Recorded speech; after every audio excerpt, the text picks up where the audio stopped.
There we go. All right. Good morning, everyone. Hello, bonjour, gui, and welcome to our Entrepreneur Coffee Break for December 13th, 2022. My name is Carol Spicer, and I'm the owner of Spicer Facilitation and Learning, and I welcome you to our monthly event. Do want to send out a huge thank you to Richard May and his colleagues on the Northern Peninsula. They're our sponsor this month for our coffee break. So thank you very much for that. And we'll have them introduce themselves in a few moments as well. And they can share who they are and what work that they're doing. So for those that are new to the coffee break, I just want to let you know sort of how this evolved and to thank my regulars that are here with me almost every single month. We started the virtual coffee break as a pilot in January 2020 for 3 months. And of course, we all know what happened in March 2020. So we continued the pilot, and that pilot was done in partnership with Navigate Small Business out of Grenfell.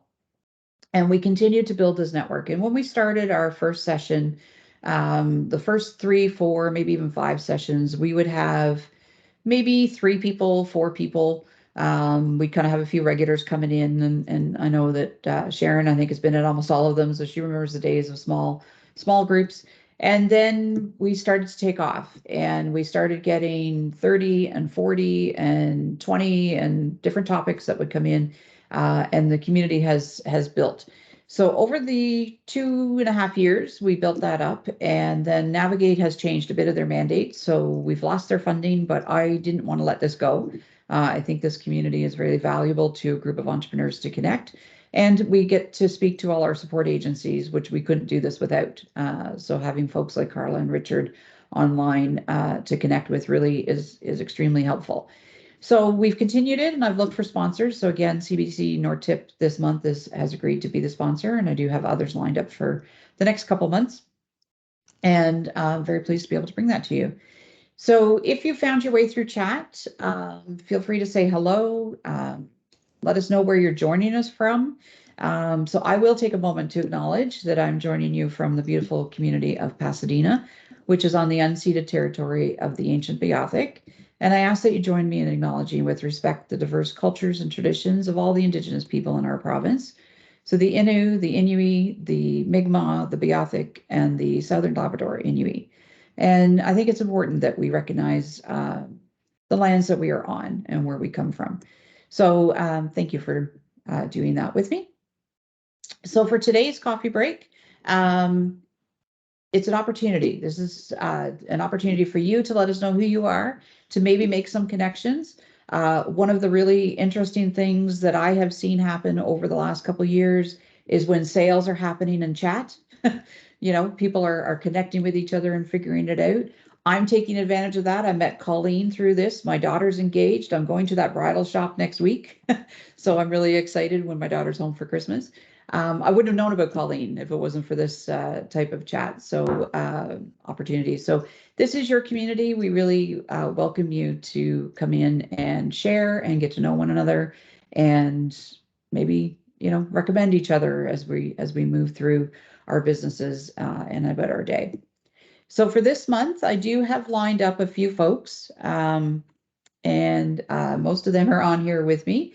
I think Jamie's back in. Jamie got bumped off, but I think he's back in. So I do welcome Wendy Norton, Jamie Warren, Carmelita Morgan, Paul Taylor, Sharon Evans, and Margaret Budgell. And they're folks that I reached out and asked them to join in and talk a little bit about their experiences as entrepreneurs. And we've kind of, Richard and I, when we were planning this event, we thought about the side hustle. And then I also thought a little bit about being home-based and how that can be both rewarding and a bit of a challenge. So that's kind of the angle that we're going with here. So Sharon, perhaps I'll go to you first if you want to do an introduction of who you are. And I'm going to stop sharing before you start sharing just the screen so that we've got a little bit more footprint for the cameras, because we're really just going to have a conversation here today. So Sharon, if you want to start by introducing yourself, let folks know who you are and what you do.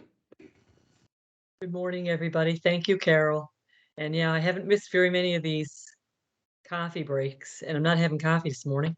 I got cranberry, just cranberry and hot water. So I did have my coffee earlier. I'm owner operator, Siva Meditation. So I live in Pasadena. When I got invited to speak on, my business and how it started and stuff, it's one of my favorite things to do. So I could sing a little song about it too. These are some of my favorite things, but I'm gonna save you this morning. Meditation. I've always been a meditator. I've been prayerful my whole life, even though like most of you know me. But for some of you who don't know me very well, I'm a little bit of a hard case and a rebel. I've calmed down considerably since I like got in my 30s, my 40s. But meditation has really led me on a different path.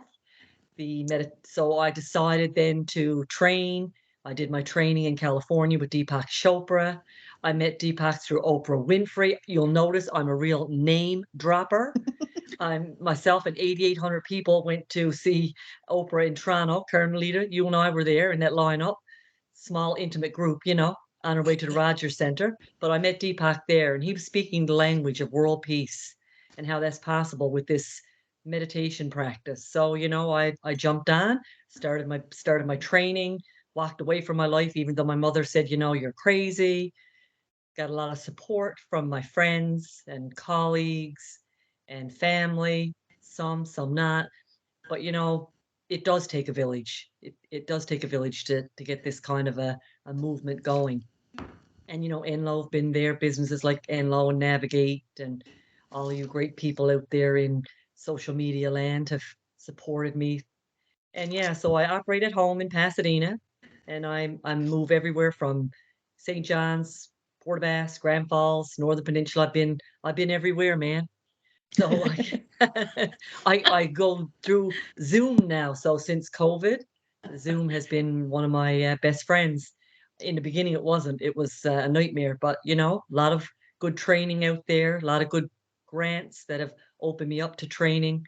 So yeah, that's a little bit about my business.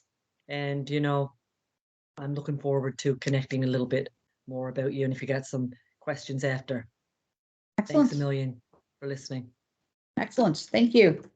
Let's go across the province. Jamie, if we could go to you and if you want to let folks know who you are. Sure. I'm Jamie Warren, and I guess I have a consulting company that does mainly agricultural work. I organized the Newfoundland Labrador Agriculture Expo, as well as write business plans for farmers' new entrants. Started about 10 years ago, totally by accident. Wasn't the intention, but just kind of fell in my lap. I had a coffee with an individual who was a friend of mine who said, "Hey, I'm trying to get this up and running. Can you write this for me?" I'm like, "I've never done one, but I'll have a kick at it." So I wrote it. He liked it, and he told somebody who told somebody else who told somebody else. And fast forward to today.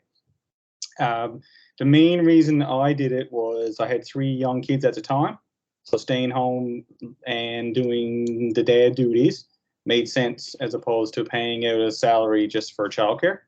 I didn't have to do a whole lot to make money. If you're not paying it out, it's the same as making it.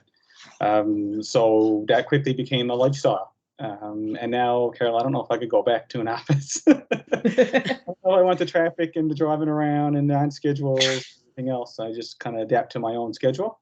So when COVID hit, it kind of turned everything else upside down, sideways. So I've taken on a 3/4 time job to a full-time job, which allows me some flexibility. So I work on the trail, the old railway bed now, that developing that across the island, and do some of the consulting stuff as well. But we're slowly coming out of COVID, and people are slowly getting back to doing business plans and looking to the future around what they want to do and that kind of stuff. So hopefully it'll swing back around. That's where I really like to be, kind of helping people who got lots of ideas but don't know how to put it on paper. Mhm. People are full of neat things that they want to do, but how do you scribe it down? Yeah. And that's what I like to provide. So it's so it's fun. Being a home-based office. I mean, I tell people I've been working at home before it was even a thing. Before it was the thing to do, right? Popular. Great. I enjoy it. I mean, it does have its challenges because you're by yourself. And 10 years ago there was no Zoom. There was no way to connect. Everything was conference calls. So sometimes you do miss that human team interaction, bouncing ideas off other people and that kind of stuff. But for the most part, I like my own thing. If I want to take a break, I'll get a coffee. If I want to, throw chicken in the oven 2 o'clock in the day, I can. Just so it's a blend of both worlds. But you got to be disciplined. I think that's you can easily you can easily watch TV for 2 hours and wonder what happened to the time. So you kind of got to be a disciplined person to get a work plan and get things done, right? So, yeah. So I'll stop talking now because I can talk. That's one of my. That's awesome. Excellent. You led into one of my first questions, so we'll come back to that for sure. Carmelita, I'll go to you next, and then Margaret. Hi everyone, I'm Carmelita Morgan. I live in Deer Lake, and my passion is teaching yoga.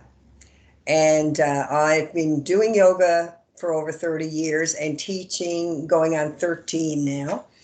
And so that's one of the things about finding a side hustle, because I did start it when I was working full time, but it helped me to kind of delve in slowly to what I really love to do.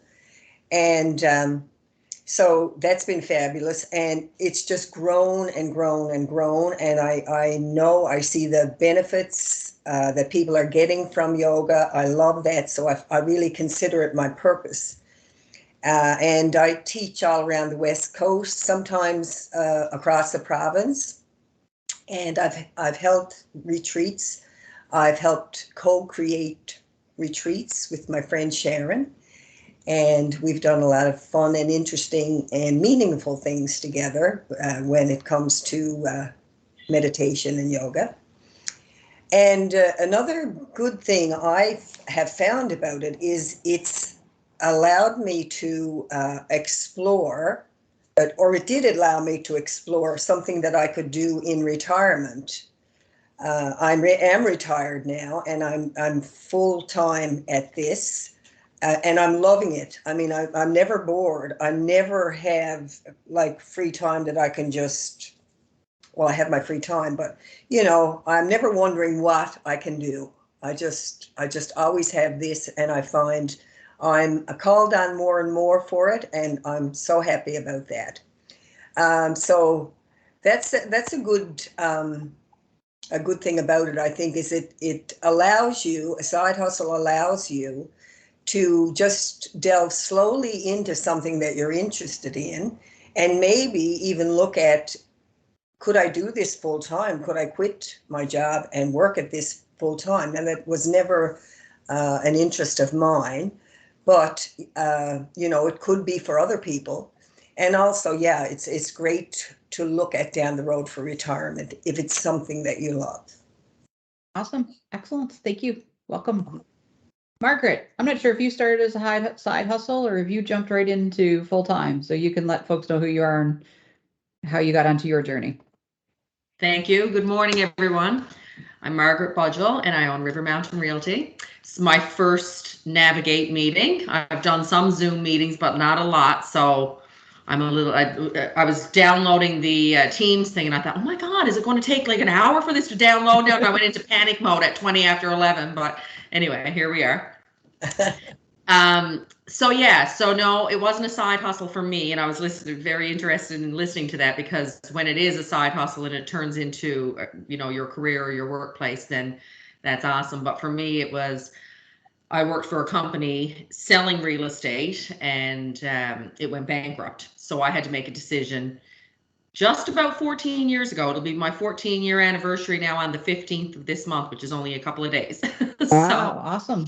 So I had to make a decision kind of quickly as to what I was going to do when Humber Valley Resort went bankrupt. And I really enjoyed the real estate. Obviously, it was a whole different market than what I'm doing right now. But I just had a real passion for it. And I thought, I can do this on my own. And I was very, very, very nervous. I didn't know anything about starting a business, getting a business number, nothing. And I didn't want to go get a loan. I didn't want to do, things that probably most people would do. I didn't have a business plan.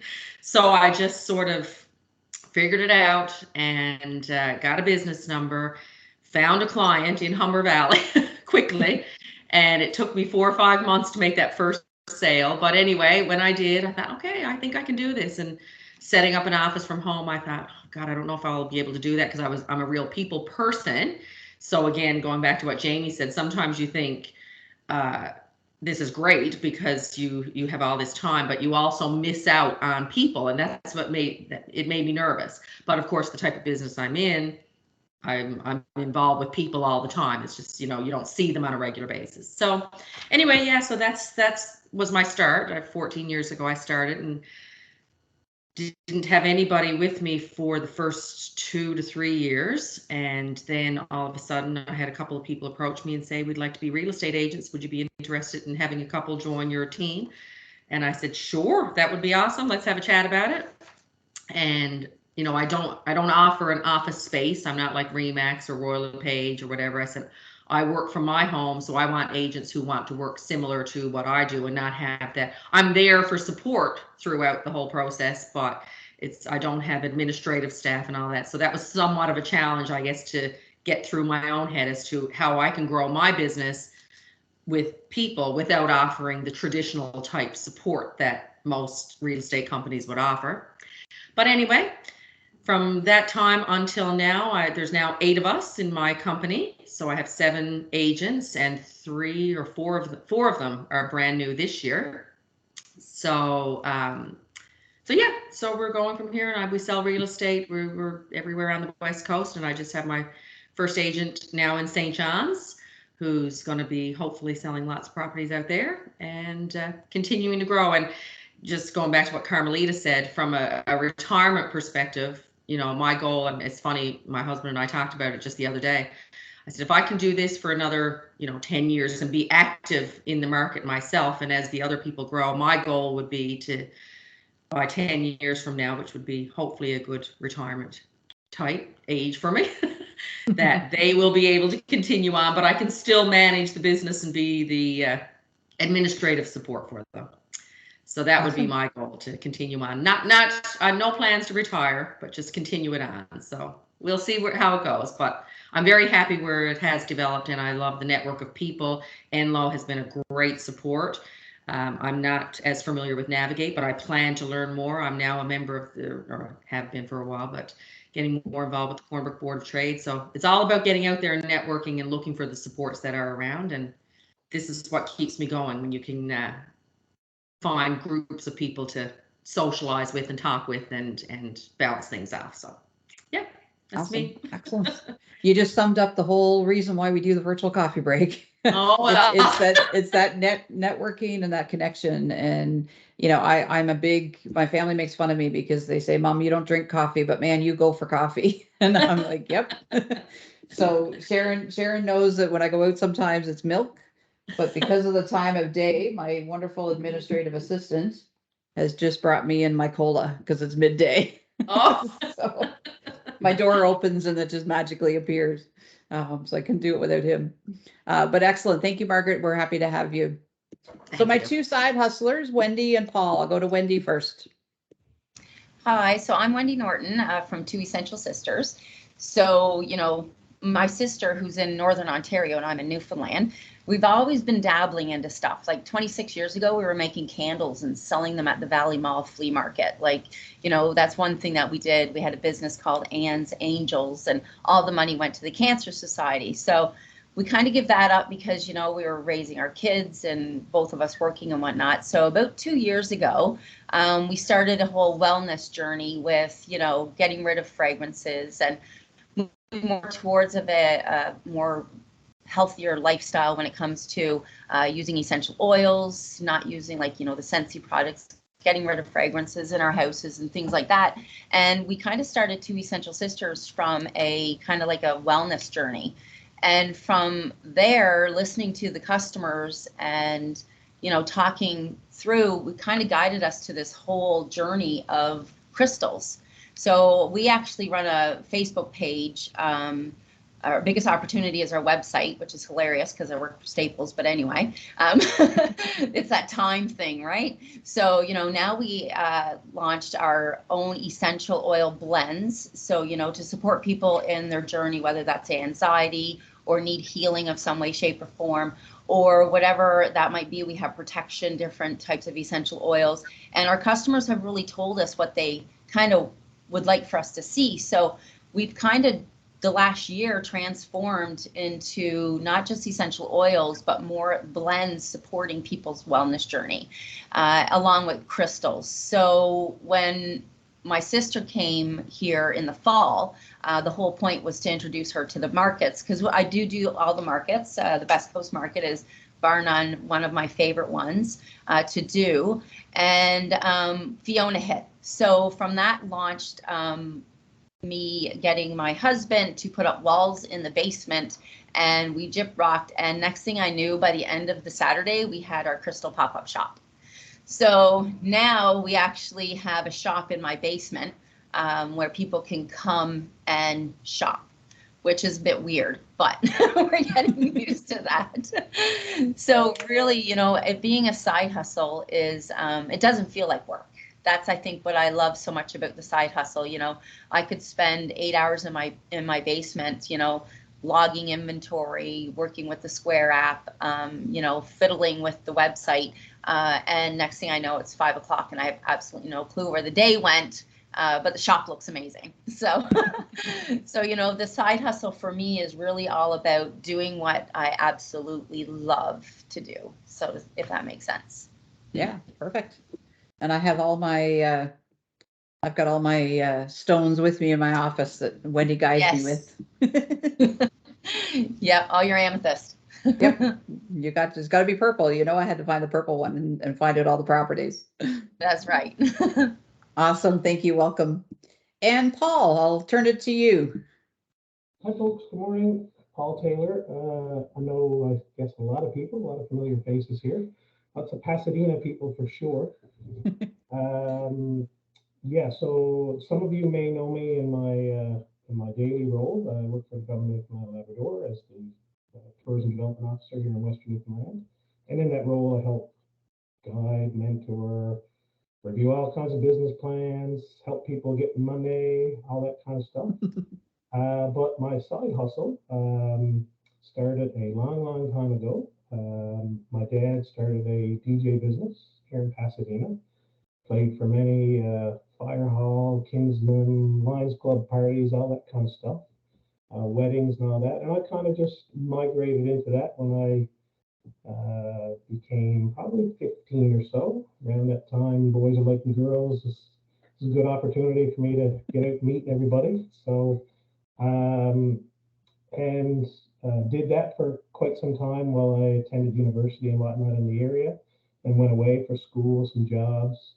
Moved back to the area to start my role within government, at the time working for the Provincial Parks Department.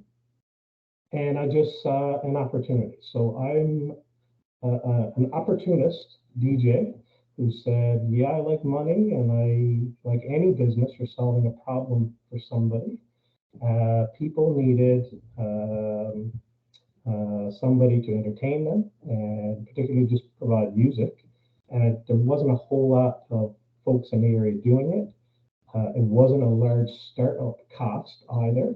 So I just needed some speakers, some music downloaded off Napster or whatever, however I bought CDs. I mean, I had a plethora of CDs and tape decks going and all that kind of stuff. And has since migrated into more online mechanisms where you can download and purchase music. So it's a lot easier to access a lot of the resources. Continued on with that. Over time, I have hired people to help me do that. Got a little bit popular, I suppose, or busy is probably the better word, because there's only a handful of weekends, particularly in the summer months, when couples want to get married. So availability was extremely limited. I was being booked a year or two in advance, so I knew my schedule. It was a lot easier when I didn't have a lot of family commitments. or volunteer commitments in my community. So essentially, you're working all week long, your day job. You still want to do things with your friends and your family. But I knew Saturday on July 2nd in 2019 that I was booked for August 22nd of 2022 or something like that, right? Like I am booked out right now. I'm booking into 2024. I'm already booked for 2023, fully booked. So I know when I can take vacations with my family, my time commitments with as a volunteer firefighter, for example, I'm on call, so I know that schedule as well. But one thing that I suppose COVID proved to me was I've been at this for 25, almost 30 years now, essentially. Almost ready to retire or whatnot, maybe. But COVID gave me an opportunity to spend more time with my family and doing things that I like to do, like hanging out at my cabin land in Howley, because the pandemic restrictions essentially shut my business down to zero. You're not allowed to dance, so there's no need for a DJ, basically, right? At a wedding or a private function or whatnot. So I'm certainly glad that it was more of a side hustle than me saying, you know what, this is pretty lucrative. I can make a go at this.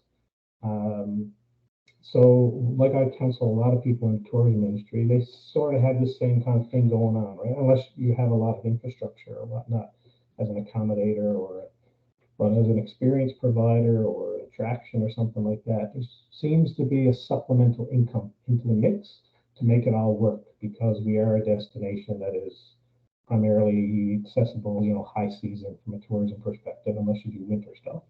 But you need to have some way to put food on the table. So I'm glad that I do have a day job. But I went from, up here to nothing, basically.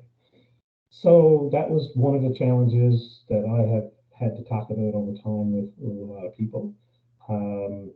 The other thing is, when I say I'm an opportunist, it really is like, it just falls in my lap, essentially, is the best way for me to put it.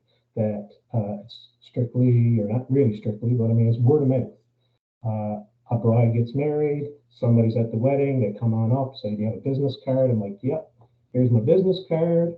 And my business name is Daddy's DJ Services. At the time, and you'll see on the front, there was a little coin statement going around, who's your daddy? I thought it was okay. A couple people told me, like, don't go saying that anymore, Paul, it's not kosher. I rebranded the business a little bit to be called the Newfoundland DJ Company. Again, a lot of my clients are coming from out of province, so they're brides getting married, they're from Alberta, coming back to Newfoundland to spend time with their family and whatnot. So I needed a way to connect with that outside community. A lot of other good ways to do that: website, social media. I do a little bit of that stuff.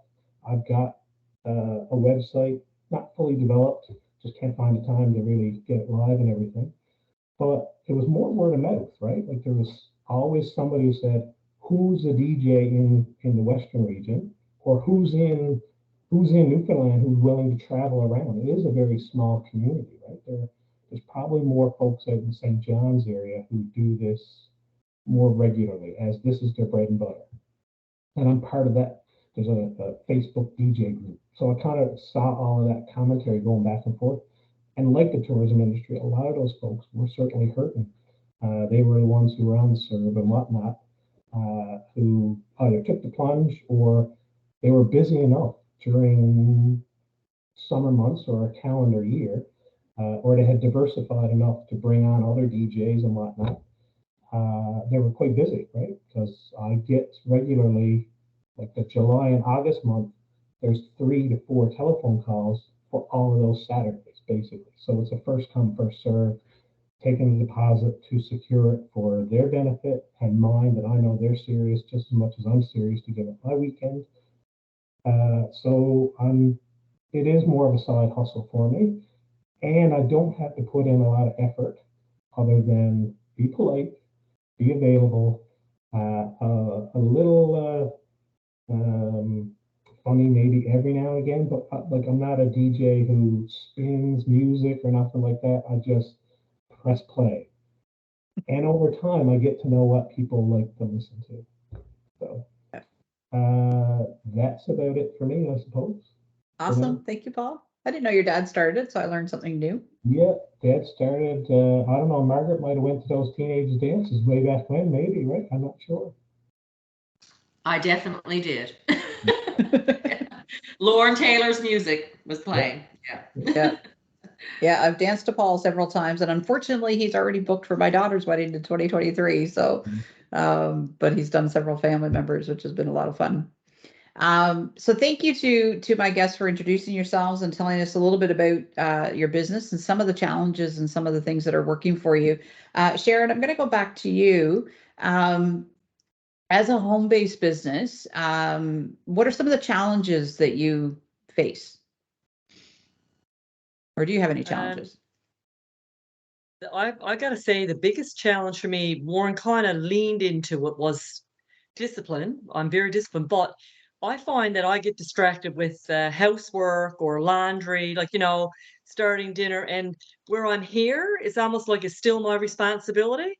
So I find sometimes I'm doing everything. So I'm wondering, like, God, I'm exhausted today. And like, I never really did any sessions today per se, just planning, doing a MailChimp newsletter or something. But it's because you're here. I'm in this space. So I'm the one who's, doing the laundry, hanging on the line, starting dinner, probably saying I should do this because I'm here. Or like another good one is if my husband comes in, I'm always explaining, like, I'm on this laptop, but like I'm working, like I'm doing stuff. Like, don't think I'm in here shopping on Shopping Channel. Or, I just find that a little bit of a challenge. But other than that, I like the fact that when COVID started, I got to invest a little bit of money in a studio downstairs. I'm not down there this morning, but I got a nice space there that I can escape from my husband. And he's not home, so I can speak freely, and none of you better not tell him. But anyways, he knows I escape, so I love it. But I think that's probably the biggest challenge I have. And like people coming to my home for sessions and stuff, I've got to make sure that, I don't have company visiting or family here or stuff like that. So that's a little bit of a challenge. But other than that, I mean, I save on, my rent, and it's like paying for space outside is not only is it costly, it's also not available. Like I find it very difficult to find space, especially in Corner Brook. I'm renting space at the Holy Redeemer Parish at the bottom, the basement there. But I mean, I've been shifting around in Corner Brook like you wouldn't believe. And Pasadena, well, it's difficult in Pasadena as well to find space for what I do in the evenings, especially. So yeah, but other than that, I'd say mostly I'm totally okay with the situation at home. A few little challenges here and there. Okay, awesome. Carmelita, you kind of work at home, but most of your sessions I don't think are at home. What's your experience kind of being based there? Yeah, I don't hold any of my sessions here. I'm home based, so I do my own practice and I have all the business end of it here. But no, I go out, and I've been fortunate that I have some wonderful places to teach from, really great studios, and Isle of View studio here in Deer Lake, and Pasadena Place and Reedville. And I've been really fortunate like that, I have to say. One of the things that I find a disadvantage, I guess you'd call it, or something that you have to watch out for, let's put it that way, is to not let it creep into your family life, your social life, your me time. You kind of have to work to have that balance there. And sometimes it's unavoidable. Sometimes you will have like a crazy week, which I just finished last week, and this one's going to be a little crazy too, but I can see a light at the end of the tunnel. So yeah, and I found that I've missed some things, some events, some Enlow events, and some other things I would have liked to gone to, but I I just had to decide, where I had to be. And so I do watch that kind of thing, although some things are out of your control.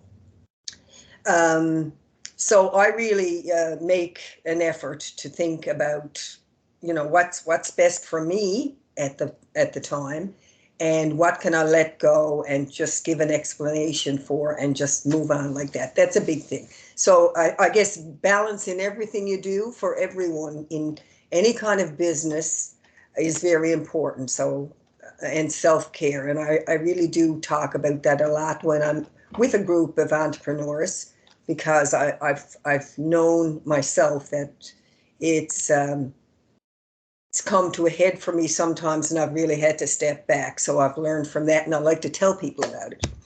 Another disadvantage I find is once you're a business or you have a business name, you get all of these requests from charities. And I mean, like everywhere they get your name, you're in with, probably lumped in with another business somehow or something, and you're getting all these requests. So I've had to work on that, and I've had to just narrow it down to a few, and then just say that I've stretched my charity events or donations, and I can't do any more. I don't know. I would think a lot of other people might have run into that too. And what else? There was something else. Oh yeah, of course, the extra business expenses to run at home. From equipment you have to use and music you have to stream, on and on and on. And I do have a rental expense, and that can be a little bit pricey as well. But you work around those things, and overall, I'm delighted with what I'm doing. I'm hoping to be teaching yoga for decades to come. I hope so too. Yeah. I attend Carmelita's classes, so I hope so too. That's awesome. Thank you. That's great insights. I know. So I'll maybe ask the question, because I know for me, I'm a home-based business as well. I actually have an office. So when you're talking about that, not letting it kind of creep into your home life. So I'll ask our panelists, just maybe by a show of hands, do you actually have a dedicated office at home that you work out of, or do you kind of just work in your space? Jamie's kind of, okay. Because I think that does make a bit of a difference, right? If I can actually close that door. But much to what Carmelita's talked about, and then Jamie alluded to it a little bit earlier too. Yes, maybe you can go throw the chicken in at 2 p.m., but it also means at 9 o'clock you can go check an email, right? Because it's right there. Yeah. So it's a bit of that balance of where those boundaries are. And I often say, like, if I'm traveling in the road and I'm in a hotel room at 8 o'clock, yeah, I'll pop on and do stuff because I'm on the road. But I try to keep my evenings, if it's not an event, a scheduled event, I try to keep those separate. But that's a bit of a challenge sometimes too, for sure. Certainly for Wendy and Paul, with where it is primarily a side hustle, you're probably using your evenings and weekends. So Paul, you alluded to the family time and how you protect that. And I would think, Margaret, for you as well, is that a bit of a challenge? Because I would think you don't have traditional hours either.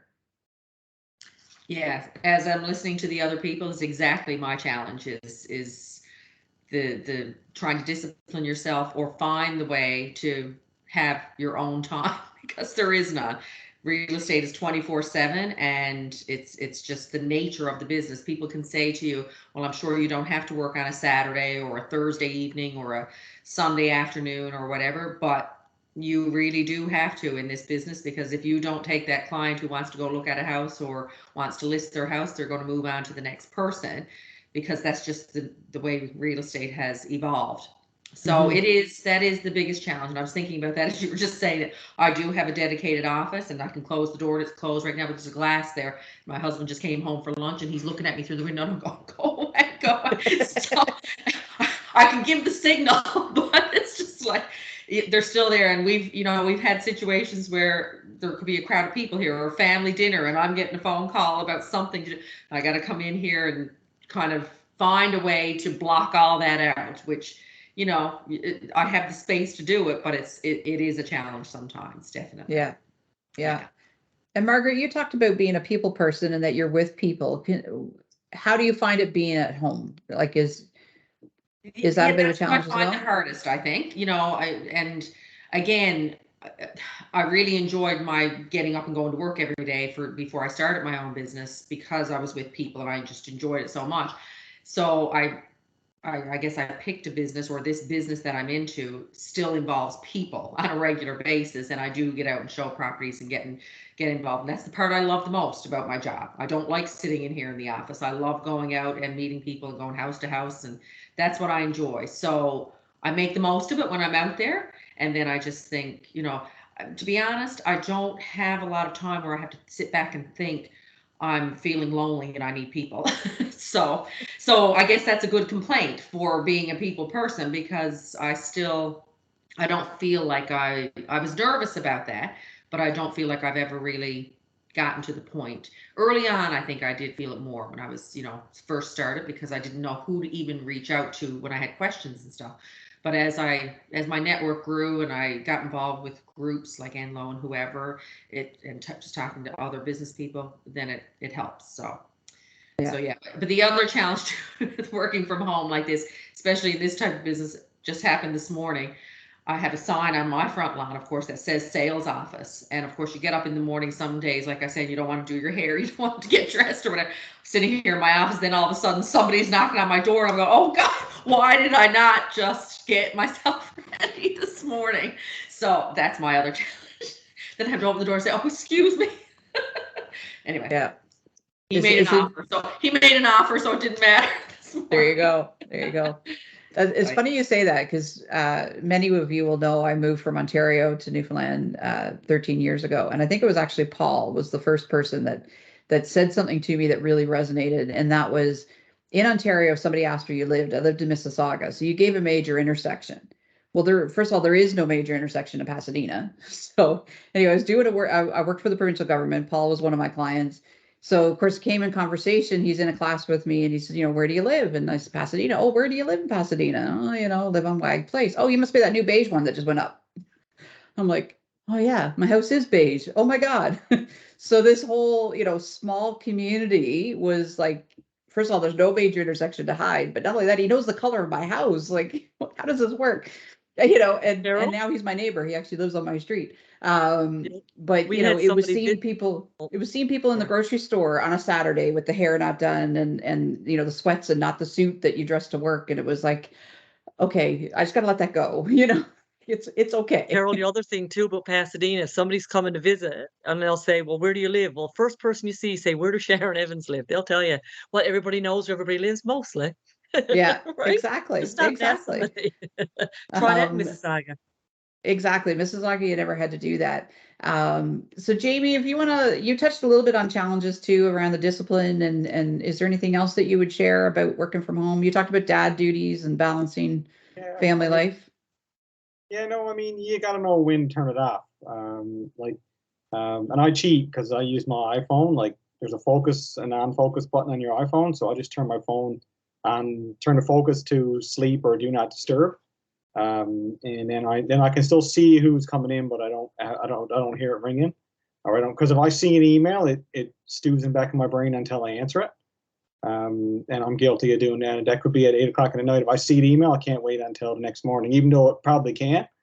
It doesn't, right? It's just my brain, just when my brain functions. But yeah, you got to have boundaries. I think you're right, Carmelita. You got to have, you got to know when to walk away from it and when to not. And you know, it's just that balance you kind of got to find, right? Yeah, no, I mean, it's you know, it's fun. You know, like I said, I'd gladly trade it. I wouldn't want to trade it to be driving in traffic and trying to get out in a rush and trying to get somewhere to be a certain time every day and everything else. But you got to be disciplined enough to keep your own schedule. And if you're not, then you're kind of be in a bit of a trouble in terms of trying to get your work plans done. Yeah, it's fun. Yeah. And I think that comes from being home-based versus bricks and mortar, right? If you're, I think of Wendy as your other hat that you wear, you know, you work for Staples, you've got a store, well, that door has to be open. Margaret, you made the point that maybe I'm not going to get dressed this morning. I'm still in my jammies at 9:30 because I don't have a door to open. So Wendy, are you seeing any difference now that you're doing this pop-up shop? Is you're taking your retail world and almost bringing it to your home? So how's that going? Yeah, so it is a little bit different, and with the pop-up shop where we have the time scheduled, people are coming and going, and I canceled it one night because I had something else to do. It was going to run a little bit late. And anyway, people still showed. So I was not dressed like Margaret said, and I had to, I'm sorry. But you know what? At the end of the day, they don't really, doesn't matter what you look like because they're just happy to, be there and be in that situation. But I get what Jamie's saying as well, because, sorry, I could be at 9 o'clock at night and the customer say, do you have any amethyst? And I'm like, yes, I do. But you just really want to answer because, you don't want to leave them waiting. So then I'm downstairs and I'm taking pictures. So, it does bleed into every other part of your life, but that's one of the things that, you just have to do because you love it. And this is what you've decided to do to build this business, right? So yeah, but it is a big discipline part. And I will be running downstairs and upstairs and downstairs and upstairs a lot, taking pictures and sending stuff to customers, right? Yeah. It's hard. I find that sometimes a challenge because I have my work email on my phone because I use my phone primarily. So the computer might be off, but I'm sitting watching the hockey game with the phone beside me. And I'm like, oh, yeah. And the other thing that I'm trying to do with people, respecting their space, I've sent this to people, and I did this to Carla yesterday, or Sunday, which was unfair. I sent her a message, but in my head, I wanted to say, don't answer this till Monday. But I didn't do that. And she answered me on Sunday. And I'm like, she shouldn't be answering me on Sunday. That's her time. But, I've even done that now with some people. I'm sending this to you because this is a random thought in my head at 11 p.m. on a Saturday night, but don't answer this till Monday. I saw a disclaimer on an email for a deal with Ontario that says, my working hours may not be your working hours. There is no need to respond outside of your normal working hours. I thought that was a neat way of kind of qualifying.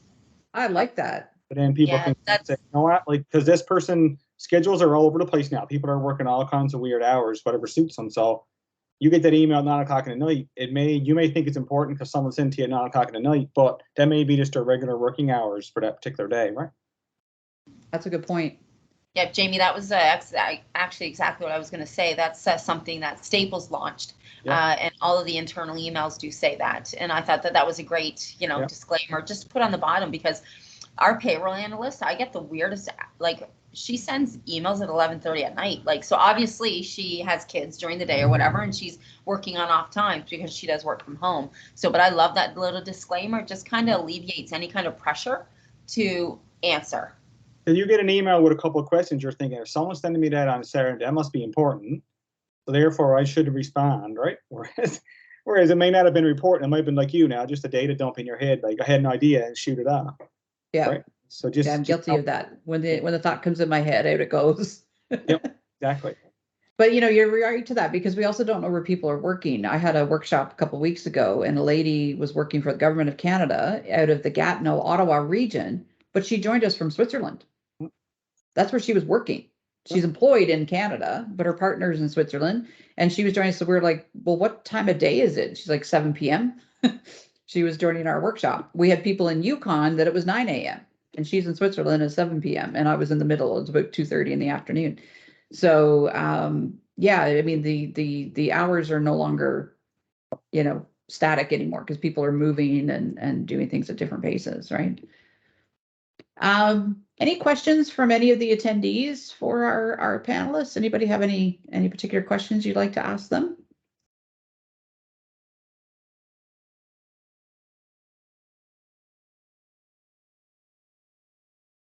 Okay.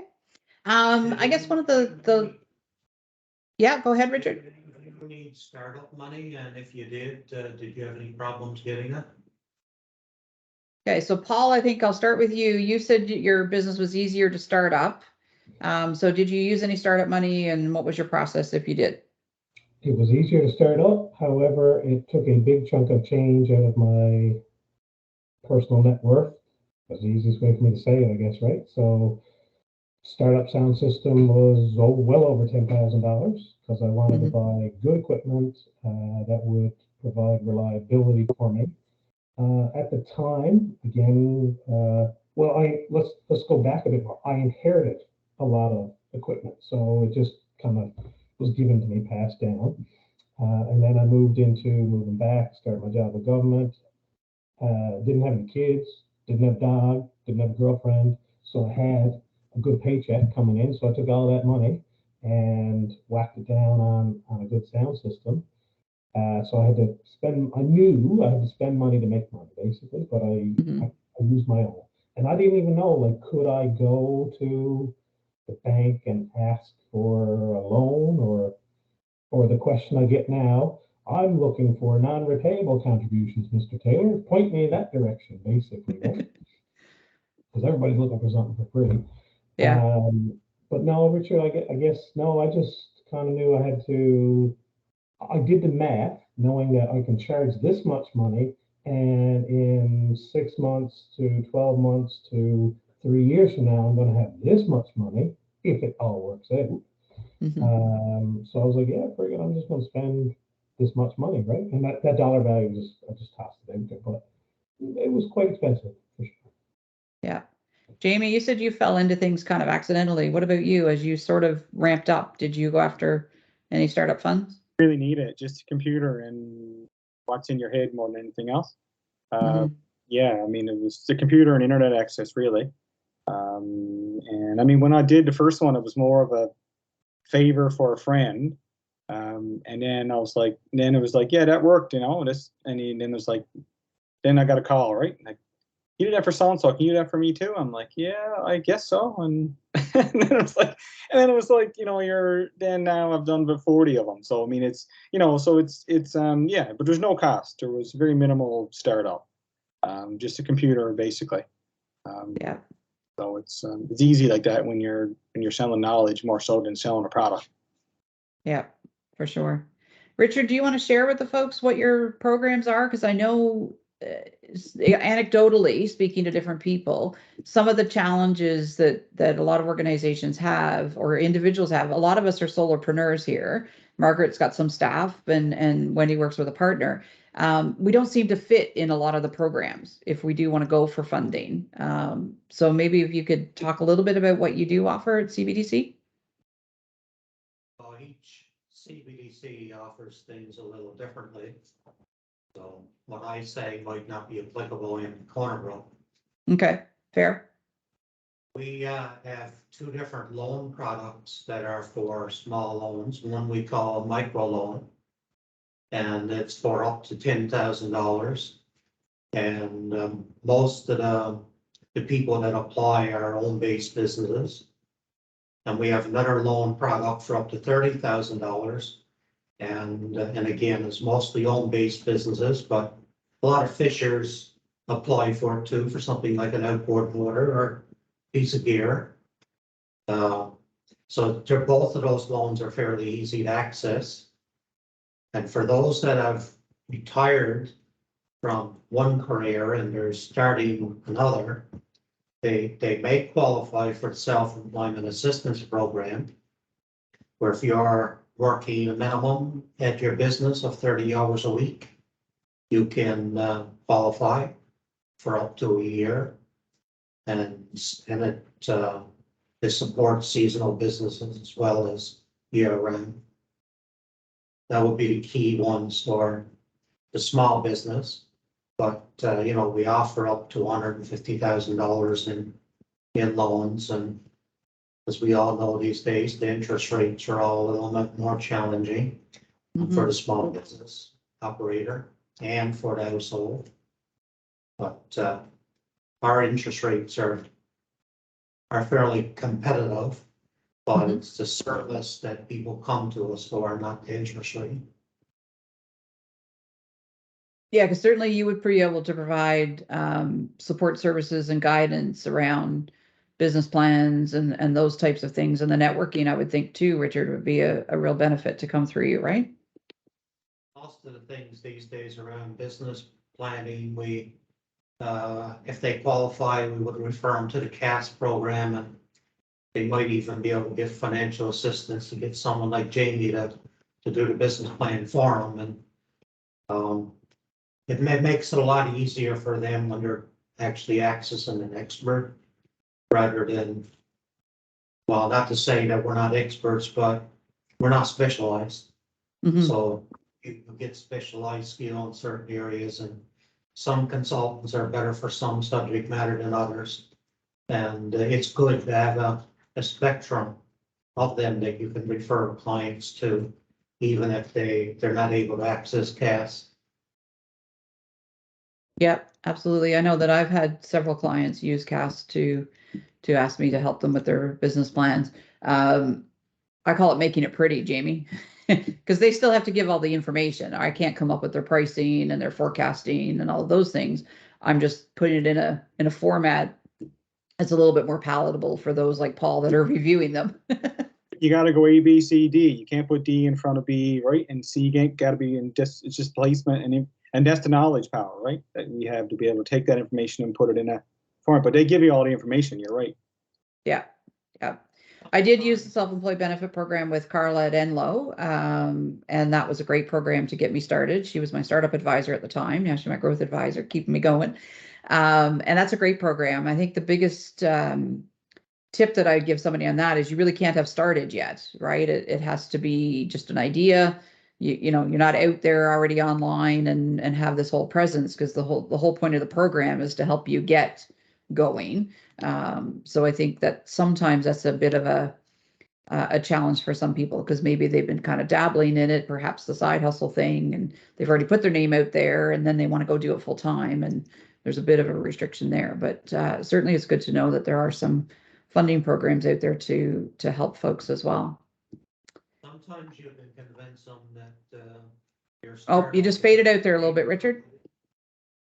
Sometimes their startup can be framed as an hobby, and you're taking a hobby and you're turning it into a business, in which case you may be able to get away from some of the, it's already started red tape.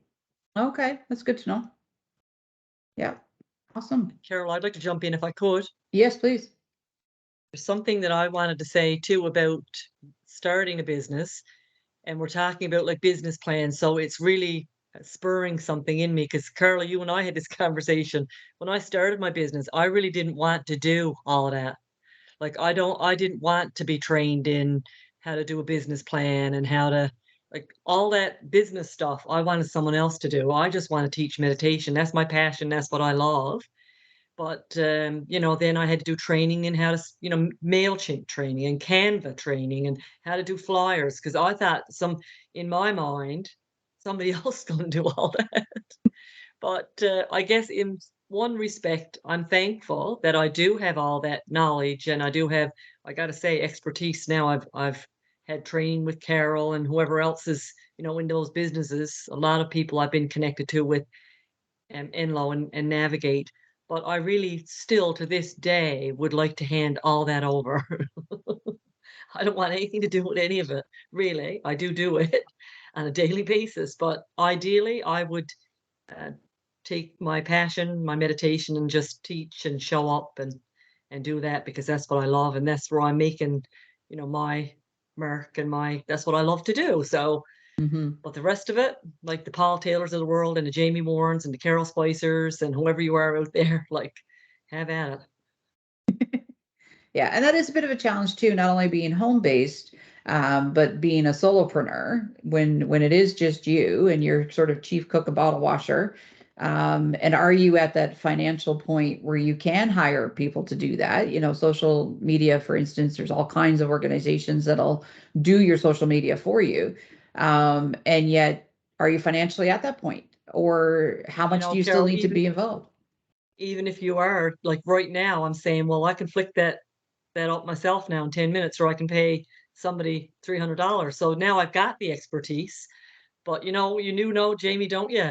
But like there was a lady the other day, we went to a breakfast. Carmelita, she sat by us Ashley, I can't remember her last name, but she was looking for somebody to do up her business plan, right? And I was right ready to go on this spiel about, and I said, no, Sharon, like, you can't, right? Because, you know, there's people like Carol and Jamie who are well equipped. But yeah, if I can do it myself, I'll do it. And sometimes I'm always there to help somebody else. But when you start your business, I think all of that could be included, you know, be upfront about with all of that. So you know it's included in it's a cost of doing business, or are you gonna, you know, hire somebody to do it for you? Yeah. And certainly I remember having the conversation with my parents early on, and I said, you know, my target is to work, you know, to be billed 5 days a month in my first year. And they're like, you're only going to work 5 days? I said, no, I'll be working 20 something days. I want 5 billable days, you know, that I'm billing to a client. But yes, you know, doing your website and doing your social media and following up and doing thank you notes and, you know, networking and going for coffee and all those things aren't billed by the hour, but they certainly go towards the success of your business. But it's the billable when those invoices go out. How many hours are you actually billing versus the hours you're working? So, you know, telling that to people sometime, because when you work 9 to 5, 4 day, you know, 5 days a week, 20 something days a month, that's billable 40 hours a week. But as a solopreneur or as a small business, very rarely are you actually billed out at 40 hours a week. All right. So it's a different balance for sure. So looking at the time, I'm going to open it up to some of our other guests that have joined us today. So first off, thank you to Jamie, Margaret, Wendy, Paul, Sharon, and Carmelita for sharing your experiences and your stories. Really appreciate that. So I'm going to just run down the list, and Colleen, if you want to open up first, and then I'll go to Edwina. So Colleen, if you want to let folks know who you are and what you're about, if you're there. Well, I'm Colleen Moore. I own Colleen's Rider Boutique, and it's on 51 West Street. We, I guess, take care of the girls when they have to prepare, I guess, for the most important day of their life, for their high school graduation, their university, college, and then, of course, their wedding. The only thing we haven't dabbled in yet is christening and little girls, because they grow so fast. And that's about it.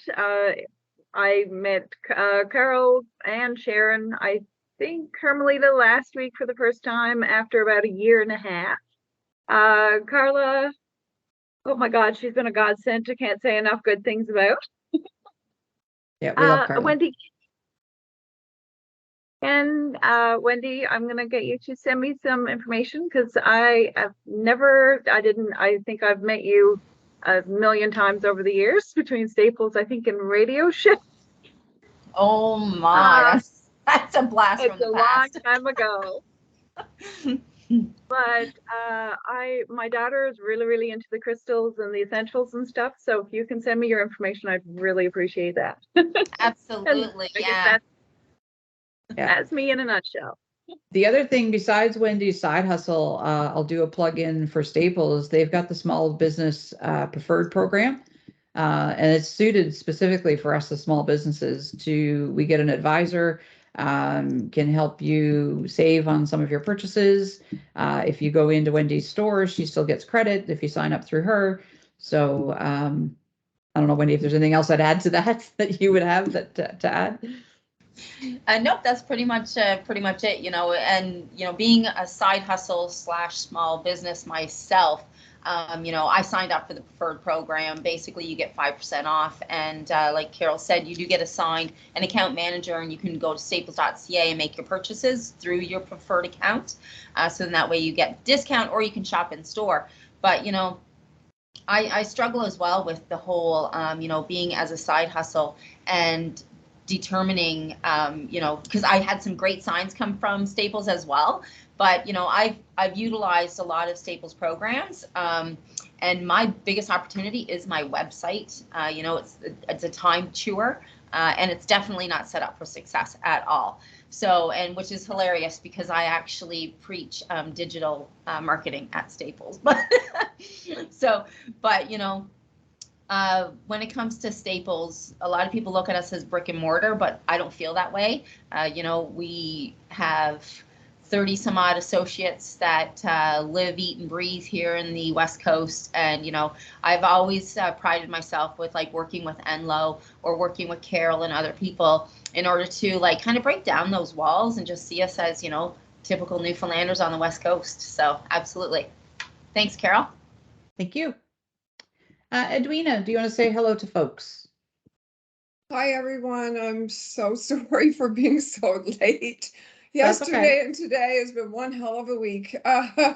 Along with my business and all the volunteer work is just not enough hours, but happy to be able to at least get in on the last part of this conversation. I think I walked in when you were talking about working hours, and automatically it's a question mark. Like, you mean say everyone doesn't work 8 days a week? Because I know I do as a solopreneur. I did hear some comments there regarding CBDC funding, and I certainly have a lot of background there because that's how I started. I was actually a board member, so I was very familiar with the programs. And as a board member, I resigned when I knew that I was going to be looking at self-employment. So, of course, I took advantage of all the wonderful programs that is offered by CBDC, and now I'm in a position where I refer all of my clients to CBDC for the SEA and the ETF programs and the loans and whatever. So, so that's been working out quite great. I also want to acknowledge Carla as well, because I started initially with Carla. I should say I have a training business. It's Avail HR Training Services. And so I started out offering Avail HR everything. So I went to Carla at the time and said, you know, how do you start a business? Like, you know, how did this work for you? Because she was initially as well involved with HR. So Carla's been great and a great support system there. Also want to acknowledge Wendy while I can take advantage of this bit of time as well. The program that she just mentioned, I did take advantage of that as well for ordering a lot of printing material. Had a great experience, and I believe I did follow up with you, Wendy, explaining that my experience and my products were fantastic. Let me see, Sharon. Yeah, I can relate to those early days. I even had to travel to Stephenville to do a workshop on Facebook. I wasn't even on Facebook, and I didn't even know how to do that. So, you know, a lot of learning curves when you're starting your business. And but now I'm happy to say I'm in a position where I am teaching my clients how to start a business, where to go about it, what to do, and using all of those resources as well. You know, and I'm fortunate enough now that, Sharon, I'm in a position where I do have a marketing person that does all of that. I just kind of write it up and say, here, go to it, have fun. So she does a great job. I have a business consultant as well. So, you know, it's a lot of work. It's 8 days a week, but I'm happy to say that, you know, I'm quite pleased where I am. Not sure if I'm having all those billable days, Carol, but it's still, it's been a great journey so far. So happy to join you all, and hopefully I will be sitting in on more of these as the new year starts. Awesome. We're so happy you could join. I do want to give a shout out to Edwina. She didn't say where she's located. She's in Port aux Basques, and she's been one of the lead volunteer coordinators during Fiona, and she's been giving so much to her community. And I do want to thank you, Edwina, because your community is very, very lucky to have you in that role. And that you've been fortunate enough to you yourself, because she was one of the first people I reached out to. Are you okay? And she was fortunate as an individual, but she's been giving a lot to your community. So thank you so much, Edwina. I think as people and as business people, I think we're also so connected to our communities, and sometimes we realize that connection is important to foster as well. But I know you as an individual, it's part of your values as well. So thank you for the service you've given the folks down in Port aux Basques. Thank you, Carol. Hannah, and then Mel, I'll go to you. Hi, I'm at work right now, my real job. And so I just got pulled away there for a second. We're just doing quick intros if you want to let folks know who you are and where you are. Absolutely. I am currently the constituency assistant actually for the MHA in the District of St. Barb Lanson Meadows. So we are frequently, 1 second, I'm going to pull my door to, somebody just walked in. Yeah, no problem.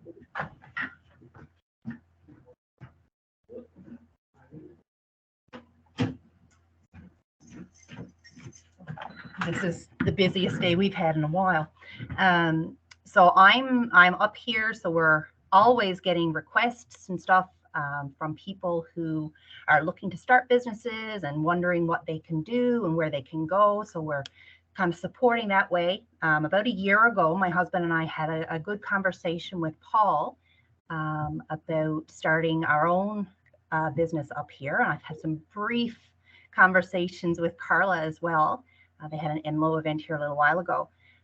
So we're really, our personal interest kind of leans towards adventure tourism. And so my husband and I right now are exploring what that might look like in regards to setting up a business and doing that here on the Northern Peninsula. So there's been a lot of research, a lot of dreaming, and trying to balance out what the realities are and how we make that work. Okay, awesome, excellent. Well, thank you so much for joining us today. Miss Melinda. Hi, my name is Nell Simmons, and I'm located in Charlottetown, Newfoundland. We're in the middle of Terra Nova National Park, and I'm based right across from the ocean here, so I have a great view.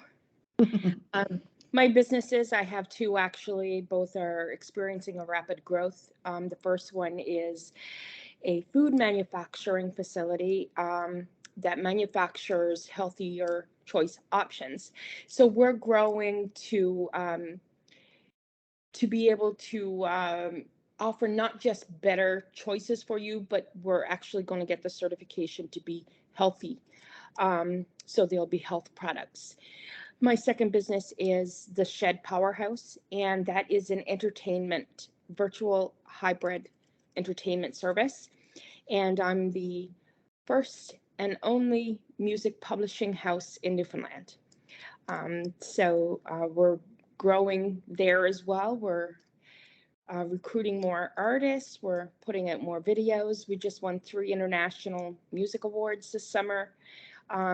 Business, hey, thank you so much. Business is actually growing. I've made a lot of contacts. I'm all about networking and helping each other grow. It's awesome, excellent, thank you. Welcome. Miss Carla, everybody's been singing your praises. Do you want to say a few words? You've helped so many of us here. Always a pleasure. Lovely to know almost all of you on the call. Thanks so much. Really interesting. Love hearing everybody's stories. Kudos to everybody for all the hard work it goes into having your own business. So for, I guess, Melinda, you're the only one I don't know really. I don't know if you're connected with Enlow in your area, but Enlow helps women start and grow their businesses. We have facilitators and advisors right across the province. We're always happy to help in any way we can, and stay connected. Keep attending these sessions with Carol and other networking opportunities. Awesome. That's it. Excellent. Merry Christmas to everybody. Yes, absolutely. And with Richard, we have Bobby and Margaret. I don't know, ladies, if you want to say anything or a few words, say hello. No, it's Margaret, and it's interesting listening to everyone and talking about their side hustles. Very interesting. And I think Richard already told you about our program, so I'll pass it over to Bobby. Thanks for being a part of it. Thank you. Hi, I'm Bobby. I'm the administrative assistant at CBDC NorTip. Love hearing all the stories. Learned a lot of new information that I had no idea. So it's been interesting. Thank you very much, and Merry Christmas and Happy New Year to everybody. Yes, excellent. Thank you. It's folks like Margaret and Bobby and Richard and Carla that keep us going, and Paul and his daytime job keep us entrepreneurs going. So we certainly appreciate everyone here today.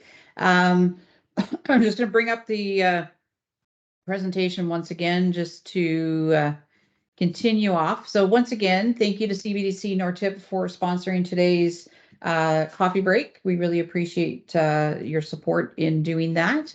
Thank you to our panel of guests, Wendy, Jamie, Carmelita, Paul, Sharon, and Margaret. Really appreciate you sharing your stories and your experiences. And thank you to everyone that attended.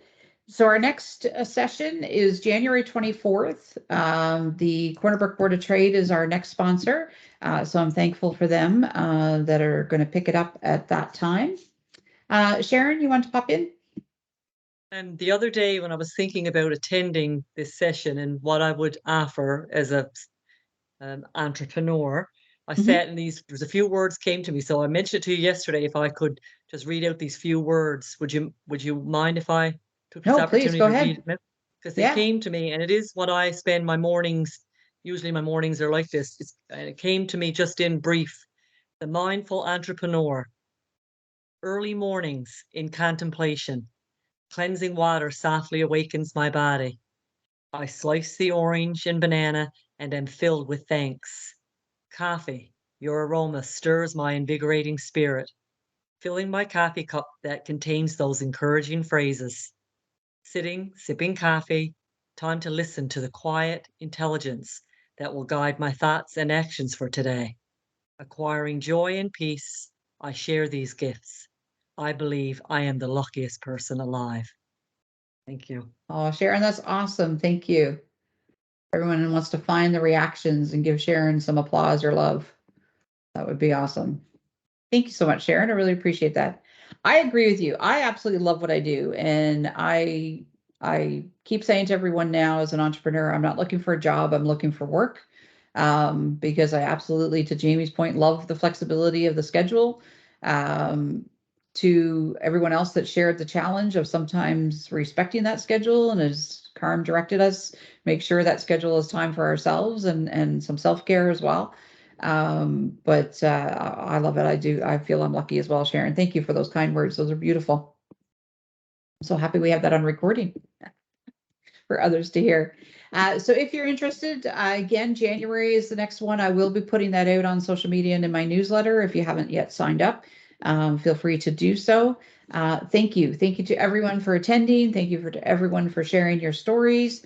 Really appreciate it. If you've not yet done so, please feel free to put your contact information in chat, and I'll send that out in a follow-up email to my network, and as well as if anyone here is looking to connect with each other. I know that Colleen is looking to connect with Wendy, so throw it in there and we'll get you folks connected.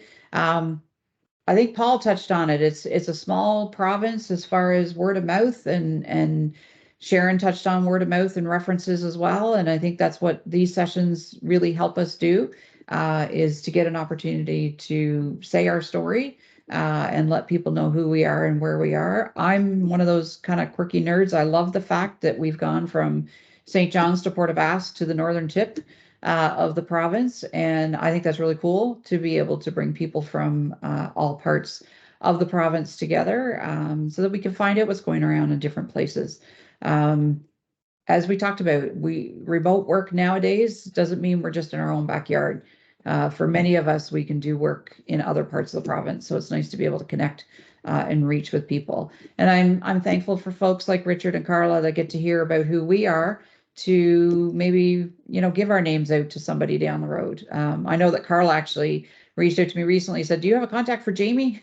So, it works. We can help and support one another. I want to thank you folks for supporting me in my business and for attending me these sessions and helping me grow my own business. Beautiful comments in the chat there, and I'm echoing it with everyone else. Happy holidays. I will wish you Merry Christmas, which is what I celebrate, but also acknowledging there's lots of different holidays this time of year. So stay safe, everyone, and we'll see you in 2023.